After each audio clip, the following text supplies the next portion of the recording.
माँ, बर्तन वाले नहीं आए, ज़रा रसोई संभाल लीजिए, अनुष्का ने एक हल्की सी मुस्कान के साथ कहा, पर उसके लहजे में रोज़ का तनाव छिपा था। मेरी कमर ठीक नहीं बेटा, दर्द रहता है दिन भर, रेखा जी ने धीमे से कहा, जैसे खुद से माफ़ी मांग रही हूँ। कमाल है माँ, मैं क्या मशीन हूँ? दिन भर काम करती हूँ, ऊपर से अब आपकी सेवा भी करूँ।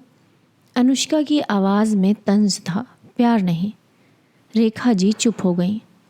शायद उनकी चुप्पी में ही अब जवाब था, वही चुप्पी जो हर उस माँ के हिस्से में आती है जो अपने ही घर में मेहमान जैसा महसूस करती है।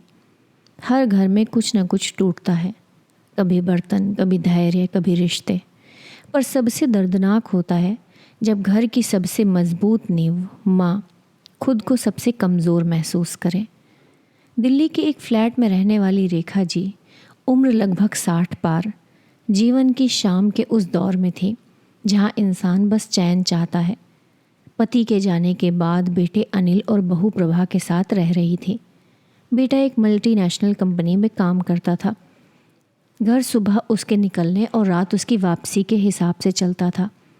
प्रभा एक आत्मनिर्भर शिक्षित महिला थी, फ्रीलांसर थी, लेकिन खुद को हाउसवाइफ कहलाना पसंद नहीं करती थी।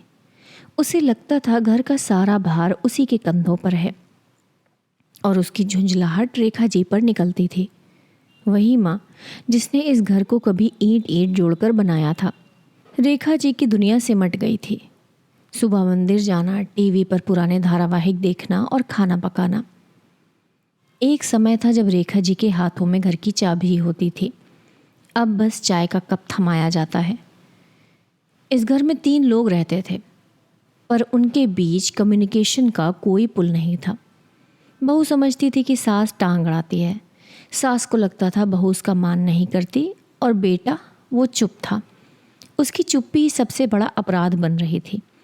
एक दिन प्रभा ने गुस्से में कहा, माँ काम वाली नहीं आएगी तो बर्तन आपको ही मांजने होंगे।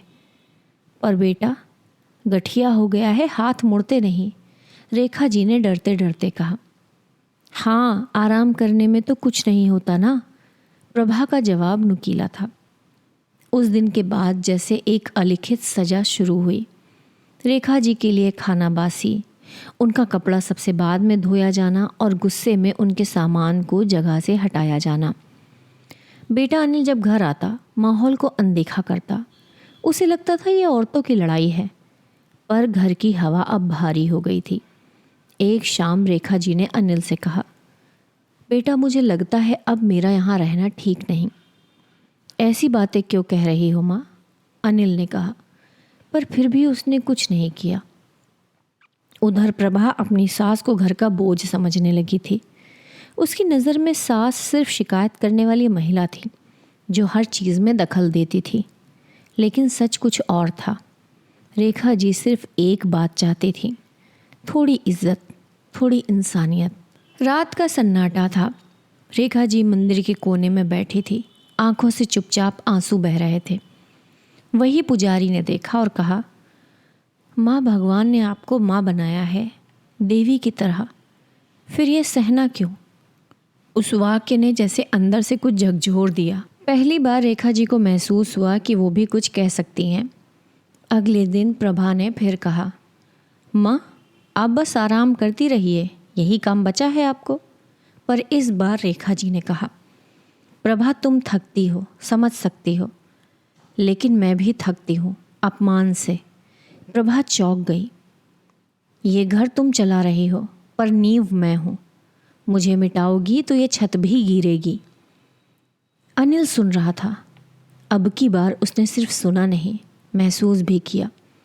शाम को अनिल ने सबको डाइनिंग टेबल पर बुलाया। माँ, उसने कहा, ये घर जिस नाम पर है वो अब बदलने वाला है। प्रभा ने चौंक कर देखा। मैंने वकील से बात कर ली है, ये घर अब माँ के नाम पर होगा। प्रभा कुछ बोलती इससे पहले अनिल ने कहा, जिस घर में माँ का सम्मान नहीं वहाँ कुछ भी नहीं। फिर उसने कहा, प्रभा तुम मेरी पत्नी हो, मेरी ज़िंदगी का हिस्सा, लेकिन मेरी माँ मेरी जड़ है और जड़ को काटने की इजाज़त मैं किसी को नहीं दे सकता। प्रभा की आंखों में आंसू आ गए। शायद शर्म से, शायद पश्चाताप से।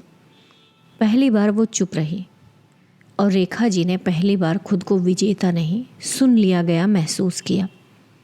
इस कहानी की गहराई हम सबके घरों में छिपी है, कहीं माँ की चुप्पी में, कहीं बहू की थकान में और कहीं बेटे की चुप्पी में।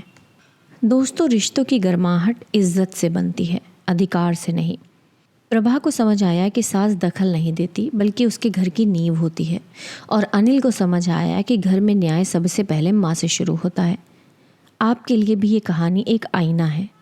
कभी अपने घर की माँ से पूछिए, आपको कैसा लगता है? क्योंकि माँ सिर्फ बर्तन नहीं मांजती, वो रिश्तों की धूल भी रोज़ साफ करती है। ये कहानी सामाजिक यथार्थ को दिल से छूती है और रिश्तों में सम्मान की अनदेखी को गहराई से दिखाती है। ये ना सिर्फ भावनात्मक है बल्कि सशक्त भी, खासकर तब जब माँ अपनी चुप्पी को आवाज़ देती है। क्या आपके घर में भी ऐसा होता है? कमेंट बॉक्स में ज़रूर बताइएगा। इसी तरीके की और भी कहानियाँ सुनने के लिए कथावाणी चैनल को ज़रूर सब्सक्राइब कीजिए। मिलते हैं आपसे अगली कहानी में। धन्यवाद।